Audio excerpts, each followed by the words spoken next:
প্লেটে নামলেই pomfret fry, এক কামড়ে মুড একেবারে হাই। আজকে বানিয়েছিলাম পমফ্রেট মশলা ফ্রাই। প্রথমে মাছটাকে ভালোভাবে ধুয়ে কেটে নেব। এরপর একটি পাত্রে আদা বাটা, জিরে গুঁড়ো, ধনে গুঁড়ো, হলুদ গুঁড়ো, লঙ্কার গুঁড়ো এবং পরিমাণ মতো লবণ, গোলমরিচের গুঁড়ো, লেবুর রস আর অল্প পরিমাণে সর্ষের তেল দিয়ে ভালো করে এটা মিক্স করে নেব। মশলাটা ভালো করে মিক্স করার পর মাছটা আমি ভালো করে মশলাটা মাখিয়ে নেব। দু পিঠটা উল্টে পাল্টে ভালো করে মশলাটা মাখিয়ে নিলাম।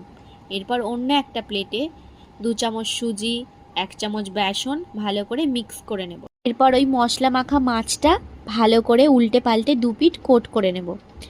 এরপর কড়াইতে তেল গরম করে মশলা মাখা মাছটা ওতে ছেড়ে দেব। 2 পিঠ উল্টে পাল্টে ভালো করে বাদামি করে হালকা আঁচে ভেজে নেব। আমার রেডি হয়ে গেছে পমফ্রেট মশলা ফ্রাই। ভিডিওটা কেমন লাগলো কমেন্ট করে অবশ্যই জানাবেন। লাইক শেয়ার করতে একদম ভুলবেন না। ধন্যবাদ।